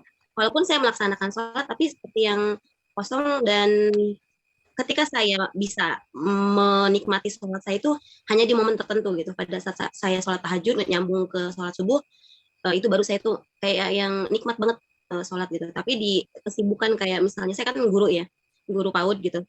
Saya ngajar sampai dengan kadang jam 4 baru pulang gitu kan. Saya nyambung les juga gitu kan, privat. Nah, sebetulnya saya pengen ketemu gitu dengan Ayah Guru gitu, pengen tatap muka ya, pengen saya dibimbing gitu bagaimana saya mengembalikan rasa cinta saya terhadap ritual-ritual saya yang memang 5 waktu tersebut gitu. Jadi dengan mungkin itu kemudian ketika saya tidak melaksanakan dengan cinta, dengan mahabbah saya terhadap ibadah saya, apakah saya termasuk kategori orang yang merugi gitu ya. Kemudian bagaimana mengistiqomahkan kita dan membuat kita selalu sadar dengan tadi Ayah bilang 4 kelompok manusia yang tidak akan rugi: beriman, beramal soleh, berwasiat dalam kebaikan dan kesabaran. Dan sedangkan memang saya berada di komunitas yang syariah banget gitu ya, yang syariah banget, yang ketika menerjemahkan apapun secara letterlock dan ada panduan terjemahannya gitu, menurut Ibnu Katsir, menurut apa gitu kan. Dan itu kadang saya yang banyak harus kontrol lisan saya gitu, lisan saya mengontrol pikiran saya untuk tidak terlalu memberikan itu gitu ya. Nah, itu bagaimana Ayah saya mengistiqomahkan yang tadi ya, yang dalam surat Al-Asr. Terima kasih, itu saja. Assalamualaikum warahmatullahi wabarakatuh. Assalamualaikum warahmatullahi wabarakatuh. Begini ya, Ibu Nuraida, mari kita berpikir jernih. Nabi Muhammad itu kan baru sholat setelah Mi'raj. Iya. Jadi Nabi Muhammad itu berarti mi'raj dulu, sholat dulu. Mi'raj dulu. Berarti ketemu dulu, nyembah dulu. Nyembah dulu ya. Iya, ketemu dulu ya. Nah iya. Sedangkan sholat itu kan mengingat Allah. Innani anallah la ilaha illa anna fa'budni wa aqimi sholata li zikri. Sholat itu kan mengingat aku, kata Allah. Nah sekarang bagaimana bisa mengingat Allah kalau kita nggak tahu Allah? Jadi yang disebut dengan momen-momen tadi, merasa kenikmatan sholat ketika sedang tahajud, itu juga hanya persepsi diri kita sendiri aja. Iya. Karena saat itu gelombang kita berada di gelombang alfa, karena baru bangun tidur. Harusnya di semua gelombang, baik gelombang otaknya beta, gelombang otaknya alfa, gelombang otaknya apapun, sebetulnya kita bisa. Kalau kita sudah tahu kepada yang kita sembah. Maka Nabi Muhammad mengatakan awaludin ma'rifatullah, awalnya agama yang mengenal Allah. Kan sebetulnya Nabi Musa itu diperintahkan sholat, itu diundang dulu loh oleh Allah, diabadikan dalam Quran surat Toha. Kalau baca surat Toha dari ayat 1 sampai 14, kan munculnya perintah sholat itu kepada Musa, bukan pada Nabi Muhammad. Munculnya innani anallah la ilaha illa anna fa'budni wa aqimi sholata li zikri. Itu ketika Musa diundang memasuki al-muqaddasi tua, disuruh melepaskan kedua terompahnya. Ketika Musa sudah melampaui dualitas, melampaui benar salah, baik buruk, pada saat itulah Musa kemudian diundang memasuki al-muqaddasi tua. Disitulah Musa itu kan bermuwajahah dengan Tuhan. Dan setelah itu baru turun perintah sholat. Nah sekarang mohon maaf ya, wajar kalau ibu sekarang mengalami kehampaan, mengalami kekosongan, karena selama ini sebenarnya sholat kita juga memang hampa. Karena tidak tahu siapa yang disembah. Makanya di ayat yang tadi dikatakan sesungguhnya orang munafik itu kan cirinya 3. Suka sholat tapi 1 sholatnya malas. 2 suka sholat tapi sholatnya ria. 3 suka sholat tapi sholatnya ingat Allahnya sedikit. Itu kan jelas. Mau diterjemahkan letter luck juga boleh. Tinggal jujur nggak kita gitu pada ayat itu. Dan orang munafik itu bukan yang tidak sholat, yang sholat loh. Jadi kalau yang sholat aja munafik, apalagi tidak sholat, ya itulah yang mengalami kehampaan. Bagaimana sholat hampa? Itu karena nggak tahu ilmunya. Karena selama ini kan kita sholat ngikutin banyak orang aja. Orang takbir, orang baca Quran, baca. Kan itu aja. Sementara kita tidak tahu esensinya. Penting kalau ibu nanti suatu saat bertemu saya, biar saya bedah semuanya. Dan tidak mungkin di acara ini. Itu yang pertama. Ya. Yang kedua, ya, apakah ketika saya tidak menjalankan ibadah dengan mahabbah saya merugi? Ya jelas merugi dong. Bagaimana kita bisa mahabbah? Kan mahabbah itu tingkatan keempat. Tingkatan pertama ma'rifah, tingkatan yang kedua musyahadah, tingkatan yang ketiga mukasyafah, tingkatan yang keempat adalah mahabbah. Bagaimana kita bisa mahabbah? Ma'rifat juga belum. Bagaimana kita bisa mahabbah? Musyahadat juga belum. Penyaksian kita juga belum. Kita masih buta. Bagaimana bisa mahabbah? Kalau mukasyafah juga kita belum, tirai itu masih menutupi pandangan batin kita. Itu perlu kejujuran. Kita tuh sering ngaku-ngaku mahabbah, cinta. Bagaimana cinta tanpa ketemu? Kan Ibu Nuraidah dulu, mohon maaf ya, punya suami kan? Masa nggak ketemu bisa cinta? Nggak ada orang bisa cinta nggak ketemu. Kan cinta itu kan, kata orang Jawa, witing tresno jalaran saka kulino. Betul nggak? Cinta itu kan sekali ketemu, mungkin belum ada rasa. 2 kali karena ada perhatian, 3 kali karena dia lembut, 4 kali karena dia ngasih duit, 5 kali karena dia sayang banget. Kan munculnya cinta itu lewat proses. Yang jelas cinta itu tidak mungkin tumbuh tanpa bertemu. Bagaimana kita mengaku mahabbah, ketemu aja belum? Itu kan. Kita coba renungi kata-kata saya supaya kita tuh belajar sesuatu itu bernalar ya, bernalar. Jangan cuma ngaku-ngaku berdasarkan persepsi kita. Saya bukan anti ritual. Ritual itu penting karena ritual itu cara mengekspresikan diri kita kepada Tuhan. Jangan menganggap bahwa saya anti ritual. Saya sangat kenceng urusan syariat pada murid-murid saya. Dan saya mengajarkan ma'rifat justru untuk menguatkan syariat, bukan untuk menegasikan syariat. Jadi murid saya harus sholat. Dan sholatnya malah justru lebih kencang lagi karena saya ngajarkan sholat khusyuk. Justru ada kerinduan untuk melaksanakan itu, ada ruhnya, gitu. Jadi bagaimana supaya syariat ini ya ada ruhnya? Makanya puncaknya agama itu syariat, awalnya agama ma'rifat. Nah kita selama ini ngebalik, awalnya agama malah syariat, puncaknya ma'rifat. Padahal kata Nabi awaluddin ma'rifat, awalnya agama ma'rifat, puncaknya agama syariat. Makanya orang yang tinggi ma'rifatnya, tinggi syariatnya. Karena dia sudah mahabbah. Karena dia sudah bertemu.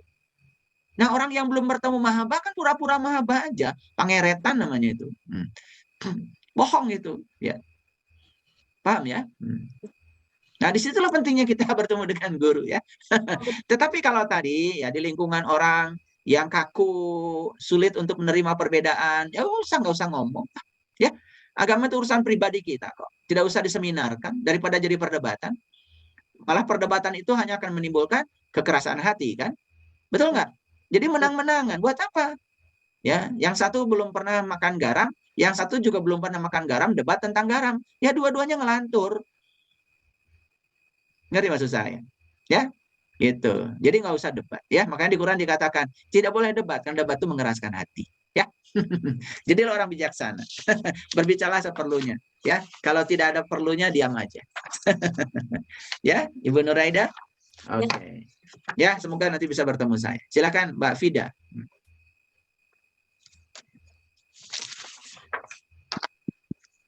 Assalamualaikum warahmatullahi wabarakatuh. Ayah. Waalaikumsalam warahmatullahi wabarakatuh. Mau nanya pertanyaan pertama itu tentang nyambung soal masalahnya Mas Fadlan.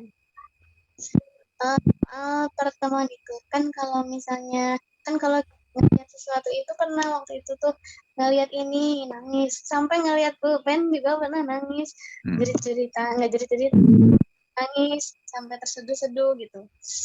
Nah tapi bisa kalau misalnya terasa itu pernah ada cuma gitu. Nah itu pertama. Yang kedua itu pertanyaannya kalau misalnya mendengar teman saya bercerita atau enggak teman saya itu mengalami sesuatu gitu. Nah, saya tuh suka jadi terbawa gitu. Misalnya dia tuh jadi terbawa saya juga nangis gitu. Jadi gampang merasakan orang lain gitu. Ya mungkin cukup sekian. Terima kasih banyak. Ya, waalaikumsalam warahmatullahi wabarakatuh. Kalau saya rasa ya, Mbak Fida ini mengalami masalah psikologi. Jadi agak berbeda ya dengan tadi yang dialami oleh Mas Fadlan. Jadi kalau lihat pulpen aja nangis gitu ya. Nah ini ada masalah psikologi. Ini urusannya psikologi. Dan tadi kan kalau teman cerita kemudian ikut menangis, ikut merasakan, ya ini terlalu sensitif ya. Ini masalah psikologi. Mungkin ada kesamaan frekuensi dengan teman. Ini masalahnya bukan masalah seperti Mas Fadlan. Menurut saya ini adalah masalah psikologi dan harus diselesaikan secara psikologi. Ya, jadi kalau mau ya di tempat saya ada kliniknya khusus untuk menangani masalah-masalah mental yang semacam ini. Ya, ini urusannya dengan mental ya, bukan spiritual. Jadi bagus mungkin kalau bisa berkunjung ke klinik di pesantren saya ada klinik khusus ya, khusus untuk kesehatan holistik ya, untuk menangani hal-hal yang semacam ini. Itu bisa ditangani nanti oleh tim kita, ya, gitu. Kemudian silakan Ibu Bunda Kanaya. Ini makin malam makin banyak nih pertanyaan. Assalamualaikum Ayah. Waalaikumsalam warahmatullahi wabarakatuh. Silakan Bunda. Saya masih ini. Nggak tahu kenapa ketemu walaupun pengen nangis, walaupun baru ketemu online ya Ayah, dengan Ayah. Karena saya mendengar YouTube Ayah itu banyak berubah cara pandang saya. Ya. Saya jadi lebih memahami orang lain, lebih memaklumi orang lain. Ya. Kalau dulu saya suka menganggap saya dapat suami yang toksik, sekarang saya malah justru bersyukur karena saya mendengar salah satu YouTube-nya Ayah bahwa bisa jadi beliau hadir dalam hidup saya itu untuk melunasi hutang karma saya. Dan yang kedua, saya nggak mau punya karma baru lagi, nambah karma baru lagi. Dan banyak cara pandang saya ya yang banyak berubah.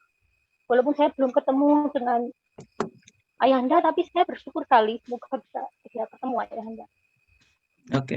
Yang kedua, saya juga bersyukur ini bahwa yang saya lihat ini kan hanya ilusi, hanya hologram itu saya. Jadi saat saya masak misalnya, itu saya lambatkan. Misalnya saya mengiris bawang merah itu, kadang saya bisa nangis, tapi itu kadang muncul saat saya merasa yang menggerakkan tangan ini Allah, yang kaki ini melangkah, itu saya merasa ini, jadi kayak apa ya, orang Jawa bilang saya kayak renyuh apa kayak nggak tahu namanya apa ya, ayah bunda. Terus ini yang pertama saya syukur itu, yang kedua saya punya pertanyaan ya, jika dalam DNA saya itu terhubung dengan leluhur-leluhur saya, dengan orang-orang sebelum saya ada, dengan ujung-ujungnya dengan kecerdasan semesta yang tanpa batas ini ya, lalu doa apa yang terbaik untuk saya bersyukur, untuk saya berterima kasih, itu ayah mohon masukan buat saya ayah. Saya sangat berterima kasih ayah. Sedikit saja ayah. Assalamualaikum warahmatullahi wabarakatuh. Waalaikumsalam warahmatullahi wabarakatuh, Bunda Kanaya. Saya bisa merasakan getaran yang Bunda rasakan, ya. Memang ceramah saya di YouTube itu bukan ceramah seperti pada umumnya. Karena ceramah saya di YouTube itu sebetulnya hipnoterapi. Itu energi ya. Karena saya ceramah menggunakan pengalaman. Saya bukan menceritakan sesuatu yang kosong, teori-teori agama, karena saya bukan ustadz, saya juga bukan kiai, saya bukan ahli agama. Saya cuman seorang penyelam aja. Saya cuman membagikan hasil selam saya. Gitu, ya. Nah, makanya di Quran dikatakan waratilil Qur'ana tartila inna sanulqi ilaika qaulan sakila. Jadi kalau seseorang itu yang sudah bisa membaca Quran dengan tartil, ya bukan Quran yang itu, bukan yang tulisan, tapi Quran sejati yang ada dalam diri. Maka inna sanulqi ilaika qaulan sakila. Maka kata-katanya akan menghunjam, kata-katanya itu akan berbobot. Maaf ya, mohon maaf kalau mungkin ya Ibu sering tergetar dengan ceramah-ceramah saya di YouTube. Itu karena memang itu ada hipnoterapinya, ada getarannya. Ya, karena yang saya sampaikan adalah energi. Saya senang sekali kalau Ibu mengalami perubahan sudut pandang. Karena surga dan neraka itu sudut pandang, Ibu. Ketika salah sudut pandang bisa jadi neraka, ketika benar sudut pandang jadi surga. Jadi surga dan neraka itu masalah psikologis. Jadi ketika Ibu tadi bisa menyadari, oh sebetulnya kehadiran orang-orang yang menyakiti saya itu bukan sebagai musuh, tapi dia sedang melunasi utang karma saya. Ketika sadar itu, maka tidak membalas. Sehingga Ibu bisa menerima. Apa yang terjadi? Kesadaran Ibu Kanaya naik. Ya, sehingga kita tidak menjadi orang yang pendendam. Bukankah itu ya sudut pandang? Memang seperti itu harusnya belajar agama. Ya, gitu. Kemudian tadi Ibu mengatakan ketika sedang mengiris bawang saja bisa sampai menangis. Apapun Ibu, kalau dilakukan dengan kesadaran, itu kita bisa nangis. Bahkan saat kita bisa sedang pipis pun, ya air kencing keluar dan kita penuh dengan kesadaran. Dan kita bisa merasakan itu, ya penyatuan dengan semesta, itu aja bisa. Jadi sebetulnya di mana saja kita bisa menyadari kehadiran Tuhan. Bahkan saat kita mengiris, tangan kita mengiris bawang, tangan kita bisa menggerakkan pisau, tangan kita bisa mengiris bawang dengan teratur. Bukankah sesungguhnya karena kehadiran Dia di dalam tangan kita? Bukan karena Dia hadir sebagai nafas kita. Pada saat kita tidak bernapas, kita tidak bisa mengiris bawang lagi, Ibu. Saat kita sadar, disitulah kemudian Ibu meneteskan air mata, karena Ibu melakukan semuanya dengan kesadaran. Itu yang disebut dengan eling lan waspodo, eling dan waspada. Ya, itulah ya pentingnya kita berkesadaran. Lalu ya Ibu menyadari juga bahwa dalam DNA Ibu ya memang ya, DNA itu di dalam satu DNA itu ada 3 miliar data Ibu. Bagaimana cara Ibu bersyukur ya kepada leluhur-leluhur? Doa terbaik apa? Makanya ada kata-kata bijak ya dari sahabat kita. Ya, itu ada ada yang memposting sebuah tulisan bagus sekali. Aku bersaksi bahwa aku tidak ada kalau tidak ada leluhurku. Dan aku bersaksi bahwa leluhurku adalah utusan Tuhanku. Bagus sekali ya itu. Aku bersaksi bahwa aku tidak ada tanpa leluhurku. Dan aku bersaksi bahwa leluhurku adalah utusan Tuhanku. Jadi sebenarnya leluhur kita diutus ke semesta itu adalah untuk menjadi kepanjangan tangan Tuhan melahirkan kita. Bagus kalau kita sering ya memberikan penghormatan kepada leluhur. Tidak usah berdoa apa-apa, berikan penghormatan kepada mereka. Ya, yang beragama Islam, hadiahkan Al-Fatihah. Aku hadiahkan Al-Fatihah buat para leluhurku yang telah menjadi marga lantaran terlahirnya aku ke semesta ini. Tanpa mereka aku tidak ada. Fil barakati umul Quran, Al-Fatihah. Lakukan itu setiap sholat. Itu akan tersambung, ya, Ibu Kanaya. Oke? Nah, ini makin banyak nih yang bertanya ya. Oke, saya beri kesempatan silakan Astobi Kori. Saya nggak tahu ini. Oh, Ibu atau Bapak ya? Saya. Assalamualaikum Ah, warahmatullahi wabarakatuh, Ayah. silakan. Mohon maaf ini saya baru pertama ikut programnya Ayah nih. Saya ini sedang berproses tentang penyambungan terhadap Tuhan. Ya. Nah, ternyata Tuhan itu katanya zahir, ya. Ya. Saya membaca tekstual syahadat asyhadu alla ilaha illallah wa asyhadu anna muhammadar rasulullah. Mana mungkin saya bisa bersaksi dengan Nabi Muhammad yang 1500 tahun yang lalu, ya kan? Saya tidak tahu siapa itu Muhammad yang 1500 tahun yang lalu, sedangkan untuk mengetahui Tuhan bersaksi, sedangkan tadi Ayah bilang bersaksi itu harus menyaksikan, ya, secara dohir, secara mata. Setelah kita menyaksikan baru kita mengucap pelaparan saksi itu. Nah, saya kaitkan berarti selama ini syahadat saya bukan kita ya, syahadat saya apa palsu? Nah, saya sambungkan dengan sholat saya bahwa untuk terhubung dengan Tuhan, untuk berhubung dengan mengingatnya Allah itu adalah dengan sholat. Wa aqimis sholati lidzikri tadi, bagaimana saya bisa mengingat siapa Nabi Muhammad, siapa Tuhan saya, sedangkan saya tidak tahu. Nah, secara tekstual di doa iftitah itu, yang sering saya baca bolak-balik wajah tu wajhiyah, wajahnya yang mana nih saya bilang. Nah, saya khawatir, sedangkan Nabi Muhammad atau Rasulullah itu tidak bisa menyerupai, tidak bisa diserupai apapun. Itu Rasulullah aja tidak bisa diserupai apapun, apalagi Allah. Nah, kadang saya blunder di situ, Ayah. Saya mohon petunjuk. Nah, dan terkait itu, karena kan di Indonesia ini banyak sekali metode, banyak sekali thariqah yang mengajarkan itu tapi tidak gamblang. Nah, khawatir saya salah langkah ya. Artinya saya mohon petunjuk, mohon artinya diarahkan bagaimana saya next selanjutnya agar menjadi kafah tadi, agar sholat ini nggak bohongan gitu loh, agar sholat ini nggak palsu, agar ibadah ini nggak dusta, agar ibadah ini benar-benar fakta dohir yang aku saksikan bahwa Tuhanku itu nyata. Itu yang selalu dipikirin saya, semakin hari semakin waktu tuh habis memikirkan hal yang memang saya belum tahu, karena puncak saya pengen tahu siapa Tuhanku yang sebenarnya. Itu aja. Terima kasih Ayah, mohon maaf terlalu panjang.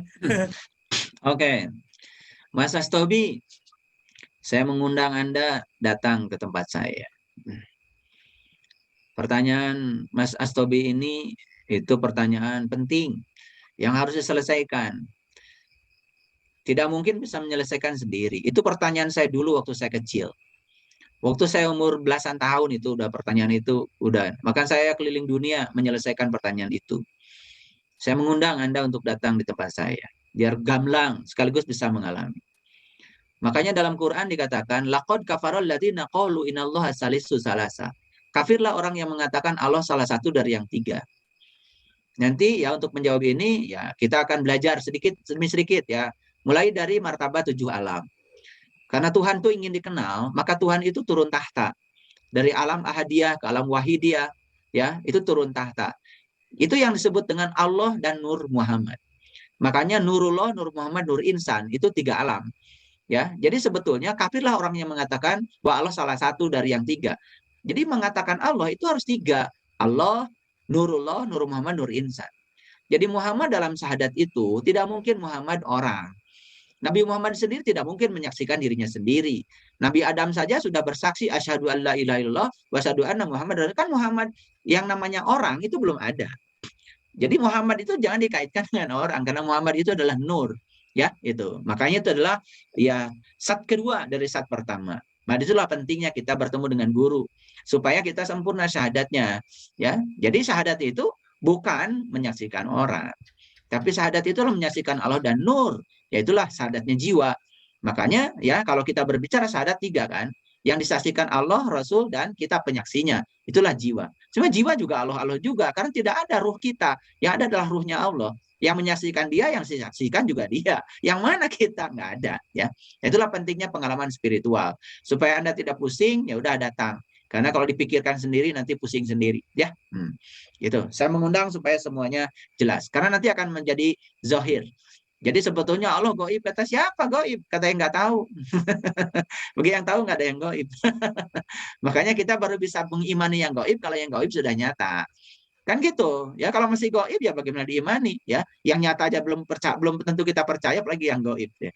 Jadi oleh karena itu maka ya penting ya Mas Astobi untuk datang ya, untuk datang bertemu langsung. Jika perlu mohon maaf hubungi dulu Pak Sugeng supaya nanti bisa minta jadwal untuk ketemu saya ya. Biar dituntaskan, nggak usah pusing loh, gampang kok. Kalau udah ngalami nggak pusing. Kalau dipikirin ya pusing, karena Anda berpikir, pikiran itu kan terbatas. Masuki kecerdasan yang tanpa batas. Masuki alam kesadaran. Masuki sidra al-muntaha, nggak ada kebingungan. Orang lulusan SR aja bisa saya bimbing, nggak bingung lagi kok. Ya, apalagi Anda mungkin sekolah. Nggak usah khawatir, tenang aja. Ya, makanya jangan dipikirin, nanti pusing sendiri. Ya, betul, semua yang dikatakan oleh Mas Astobi betul. Bagaimana kita bisa sholat mengingat Allah kalau nggak tahu Allah? Nabi Ibrahim itu tidak langsung bilang ini wajah tuh, tidak. Itu kan sebetulnya kalimat ini wajah tuh wajhali ladzi fatara samawati wal ard. Itu kan pengabadian dari pengalaman spiritualnya Ibrahim. Saat Ibrahim mencari Tuhan di Quran surat Al-An'am, maka beliau ketemu bintang, ketemu bulan, ketemu matahari. Saat bertemu matahari, barulah beliau mengatakan ini wajah tuh wajhali ladzi fatara samawati wal ard. Nah kita ini kan aneh. Nggak mengalami pengalaman Ibrahim, tiba-tiba kita bilang ini wajah tuh. Itulah karena kita ini kosong, biasa omong kosong. Coba mengalami dulu pengalaman Ibrahimnya, baru bilang ini wajah tuh, baru kena. Nah kita ini kan biasa omong kosong, puas dengan bacaan. Ingat, itu dikatakan Ibrahim setelah beliau mengalami. Lah kita nggak ngalami ngatain itu.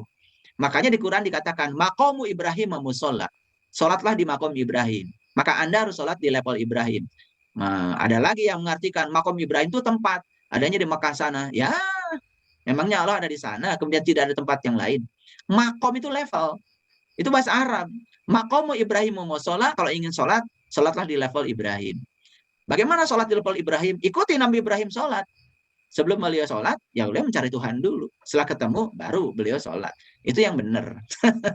Ya, tenang aja lah, tenang.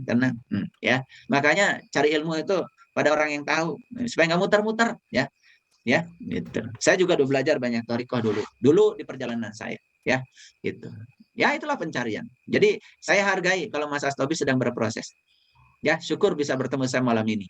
Saya tunggu ya. Nah, nanti janjian aja, mungkin ada Pak Sugeng, nanti bisa kontak Pak Sugeng biar minta jadwal, karena ketemu saya mohon maaf bukan jual mahal, antriannya banyak. Ya tadi pagi ada dari Malaysia, dari Medan, dari Temanggung, dari mana-mana ya yang ikut buka mata kalbu. Sesi hari ini ya, saya baru selesai sore barusan. Ya, pada nangis semua, baru merasakan. Banyak yang tidak percaya awalnya. Bisa nggak ayah katanya memahami Quran semudah itu? Bisa. Inna alaina jam'ahu wa Qur'anahu. Allah yang janji, aku akan kumpulkan Quran dalam kesadaran. Quran itu harus menjadi kesadaran, bukan menjadi hafalan. Kalau Quran menjadi kesadaran, menjadi pengalaman, baru terbuka semuanya. Begitu dibacakan Quran, loh kok mudah ya memahami Quran? Gitu. Karena kita membaca sesuatu yang sudah kita alami. Kalau kita membaca sesuatu yang belum kita alami, yang keluar adalah tafsir. Kalau tafsir jadinya menafsir-nafsirkan. Saya bukan anti tafsir, saya juga pernah belajar itu. Tetapi kalau tafsir hanya sebatas pikiran, maka akan jauh dari yang dimaksud oleh Allah. Gitu ya. Makanya pengalaman lebih penting. Makanya Quran bukan bahasa Arab. Quran bahasa Arab, Quran itu bahasa Tuhan. Makanya kalau ingin mengerti bahasa Tuhan, sering-sering aja ketemu sama beliau. Gitu. Oke. Baik, saya kira ini udah malam ya. Senang sekali dan saya mohon maaf tidak bisa melayani semua raisen. Ditunda dulu, insya Allah pada kesempatan yang akan datang. Saya juga minta izin karena saya dari pagi belum istirahat. Ya, dari subuh saya membimbing orang. Ya, dari tadi malam ada yang di kesehatan holistik, saya juga membimbing orang-orang yang sakit, yang kanker, yang macam-macam ya untuk pengobatan holistik. Paginya saya kemudian membimbing workshop buka mata kolbu sampai tadi sore. Saya mohon izin karena saya juga perlu istirahat dan karena besok pagi saya ada workshop sholat khusyuk ya. Itu makanya saya mengundang para sahabat untuk bisa membuktikan bahwa sholat khusyuk itu ada dan itu enak. Bukan hanya para nabi, para rasul di zamannya. Kita bisa di zaman sekarang. Kalau tahu ilmunya, tahu caranya. Terima kasih ya. Mohon dimaafkan kalau saya malam ini berbicara terlalu gamblang, kadang-kadang terlalu kencang ya.